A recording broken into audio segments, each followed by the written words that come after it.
नमस्ते दोस्तों। तो आज मैं मुंशी प्रेमचंद्र द्वारा लिखित कहानी दफ्तरी का दूसरा भाग लेकर आई हूँ।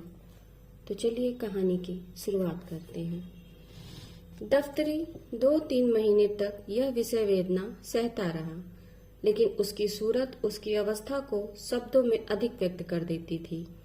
वह दफ्तरी जो अभाव में भी संतोष का आनंद उठाता था, अब चिंता की सजीव मूर्ति था। कपड़े मैले, सिर पर बाल बिखरे हुए, चेहरे पर उदासी छाई हुई, अहर्निश हाय हाय किया करता था। उसकी गाय अब हड्डियों का ढांचा थी। घोड़ी को जगह से हिलना कठिन था। बिल्ली पड़ोसियों की छींकों पर उचकती और कुत्ता घूरों पर हड्डियां नोचता फिरता था। लेकिन अब भी वह हिम्मत का धनी इन पुराने मित्रों को अलग ना करता था। सबसे बड़ी विपत्ति पत्नी की वह वाक प्रचुरता थी, जिसके सामने कभी उसका धैर्य, उसकी कर्मनिष्ठा, उसकी उत्साहशीलता प्रस्थान कर जाती और अपनी अंधेरी कोठरी के एक कोने में बैठकर खूब फूट फूट कर रोता। संतोष के आनंद को दुर्लभ पाकर रफाकत का पीड़ित हृदय उच्छलता की ओर प्रवृत्त हुआ। आत्माभिमान जो संतोष का प्रसाद है, उसके चित्त से लिप्त हो गया। उसने फाके मस्ती का पथ ग्रहण किया। अब उसके पास पानी रखने के लिए कोई बर्तन न था। वह उस कुएं से पानी खींचकर उसी दम पी जाना चाहता था, जिससे वह जमीन पर बह न जाए।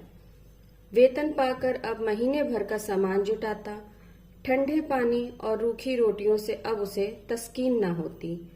बाजार से बिस्कुट लाता, मलाई के दोनों और कलमी आमों की ओर लपकता।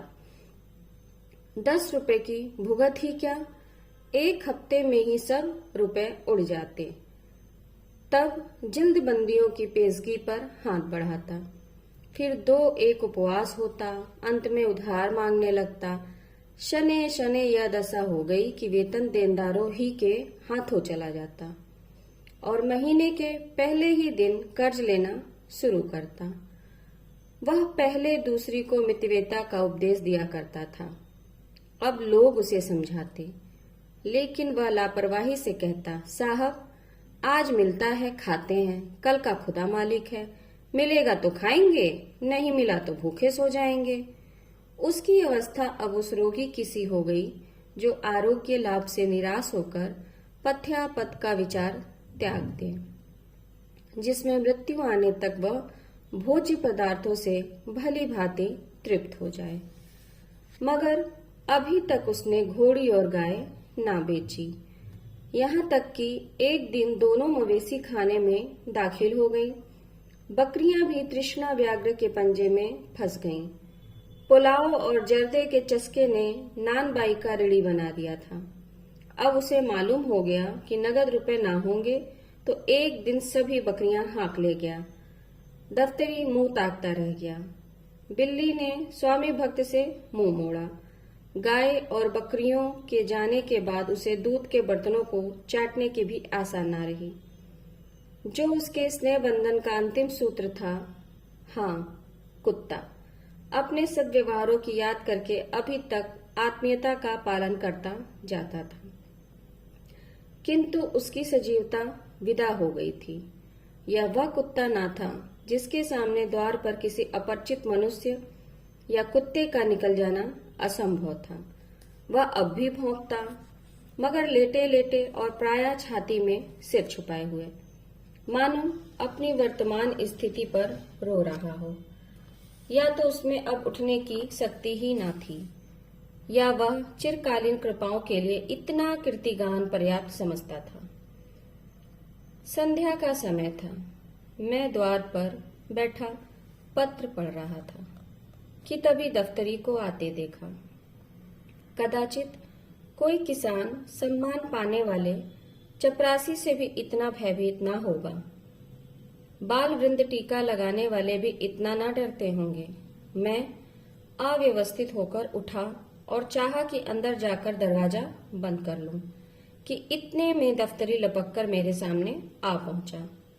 अब कैसे भागता। कुर्सी पर बैठ गया। पर नाक भौं चढ़ाए हुए।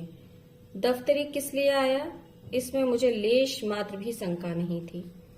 ऋणेच्छियों की हृदय चेष्टा उनकी मुखाकृति पर, उनके आचार व्यवहार पर उज्ज्वल रंगों से अंकित होती है। वह एक विशेष नम्रता, संकोच में परवशत होती है, जिसे एक बार देखकर फिर नहीं भुलाया जा सकता। दफ्तरी ने आते ही बिना किसी प्रस्तावना के अभिप्राय कह सुनाया, जो मुझे पहले ही ज्ञात हो चुका था।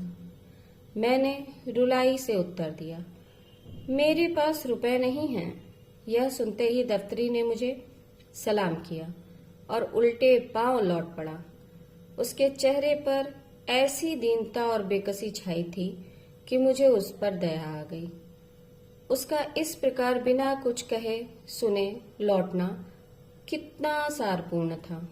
इसमें लज्जा थी, संतोष था, पछतावा था।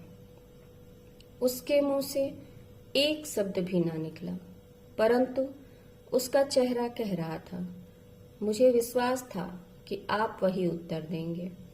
इसमें मुझे जरा भी संदेह न था, मगर यह जानते हुए भी मैं यहाँ तक आया। मालूम नहीं क्यों, मेरी समझ में स्वयं नहीं आता। कदाचित आपकी दयाशीलता, आपकी वात्सल्यता मुझे यहाँ तक लाई। अब चलता हूँ। मोह ही नहीं रहा कि अपनी कुछ कथा सुनाऊं। मैंने दफ्तरी को आवाज दी, जरा सुनो तो, क्या काम है? दफ्तरी को कुछ उम्मीद बंधी। बोला, आपसे क्या अर्ज करूं, 2 दिन से उपवास हो रहा है। मैंने उसे समझाया, इस तरह कर्ज लेकर कितने दिन तुम्हारा काम चलेगा? तुम एक समझदार व्यक्ति हो, जानते हो आजकल सभी को अपनी फिक्र सवार रहती है। किसी के पास फालतू रुपए नहीं रहते, और यदि हो भी तो वह ऋण देकर रार क्यों लेने लगा? तुम अपनी दशा सुधारते क्यों नहीं?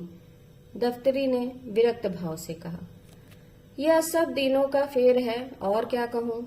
जो चीज महीने भर के लिए लाता हूँ वह एक दिन में खत्म हो जाती है। मैं अपनी पत्नी के चटोरेपन से लाचार हूँ। अगर एक दिन दूध ना मिले तो मह नामत मचा दे। बाजार से मिठाइयाँ ना लूं तो घर में रहना मुश्किल हो जाए। एक दिन गोश्त ना पके तो मेरी पोटियां नोच खाए। खानदान का शरीफ हूँ, यह बेइज्जती नहीं सही जाती कि खाने के पीछे पत्नी से झगड़ा करूं। जो कुछ कहती है सिर के बल पूरा करता हूँ। अब खुदा से यही दुआ है कि मुझे इस दुनिया से उठा ले। इसके सिवाय मुझे दूसरी कोई सूरत नजर नहीं आती। सब कुछ करके हार गया। मैंने अपने बटुए में 5 रुपए देखे तो निकाले और उसे देकर बोला, ये लो, यह तुम्हारे पुरुषार्थ का इनाम है। मैं नहीं जानता था कि तुम्हारा हृदय इतना उदार, इतना वीर रस पूर्ण है। ग्रह दाह में जलने वाले वीर रण क्षेत्र के वीरों से कम महत्वशाली नहीं होते। तो ये कहानी यहीं समाप्त होती है। आप लोगों को कहानी अच्छी लगी तो इस चैनल को सब्सक्राइब करिए, लाइक करिए, शेयर करिए।